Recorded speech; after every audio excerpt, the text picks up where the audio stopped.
My name is Rachel, and I'm going to talk to you guys today about why it's not only okay to make mistakes, but why you should actively try to put yourself into situations where you know that you will be making mistakes, because the more mistakes that you make, the more that you are growing as a language learner, the more that you're practicing the words that you do already know, and the more that you're just expanding the topics that you can talk about in general.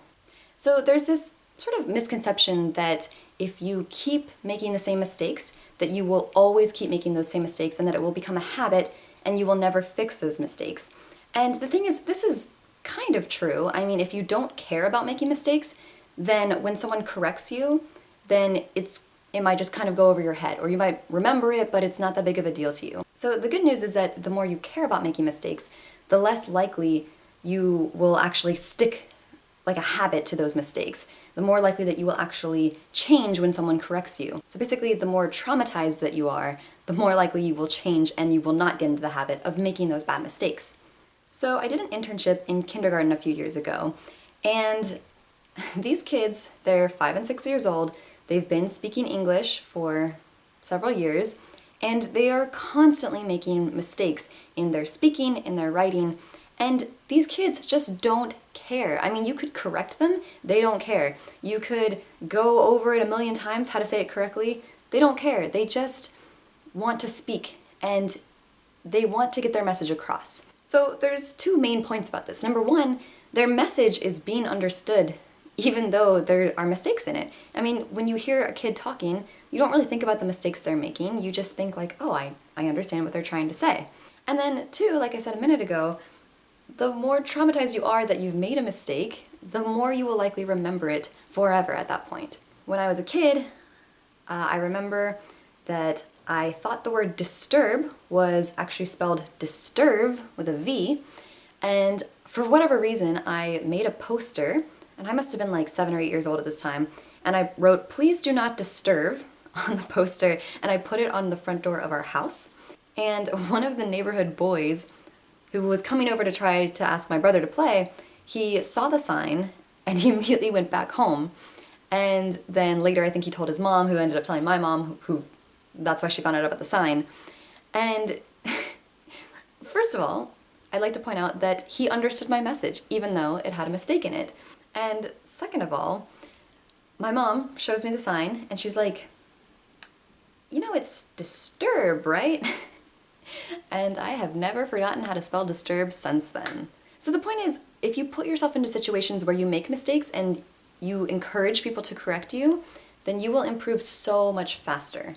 So in one of my textbooks with how to teach language, there's this mini little story, and it's about two karate kids. And one practices perfect practice once a week with the instructor, and the other one does this perfect practice with the instructor once a week, but he also practices on his own almost every day.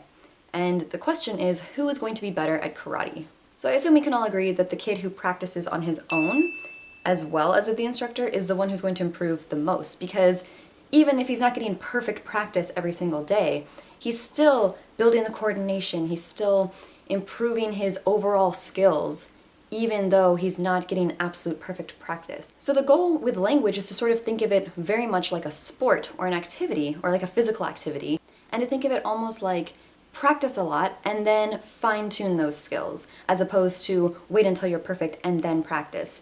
I mean, if you think about it, think of like dancing, for example, and you see a dance you want to do and you think, oh, I won't do that dance until I'm perfect at it, and then I'll do the dance.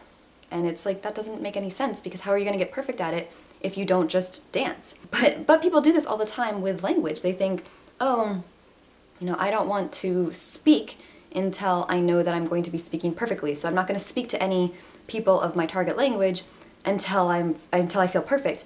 But you truly won't get perfect until you do speak to people of the other language. So I forget the guy's name. I'll leave him in the description box below if I can figure out who it is. But there is this one famous polyglot who says that he actively goes out of his way when practicing to make like several hundred mistakes while he's practicing. And that's obviously very intense practice. I don't think you have to go to that extreme if you don't want to. But I definitely think that's such a good point, is to just don't be afraid of the mistakes. Just keep making those mistakes over and over again, and then you fine-tune them over time into the level that you want to be at. And I have so many examples of when I was speaking perfect Japanese when I lived in Japan, and yet because I was so timid and nervous about sounding perfect, I would speak so quietly that they couldn't understand me anyway, which would just discourage me more from actually trying to speak. And if I would have just spoken up with like a clearer voice, with confidence, I think they would have definitely been able to understand me. So like I said, just waiting until you're perfect to be able to speak isn't really going to benefit you at all. This is a practice that you have to do regularly.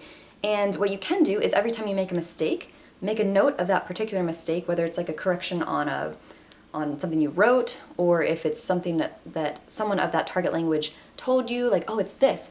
Make a note of it and then put it in like a flashcard system, or just put it in your notes and just review that. And I promise you, you will not forget when someone has corrected you if you truly care. So open up the opportunity to be corrected, and I guarantee you, you will improve so much faster.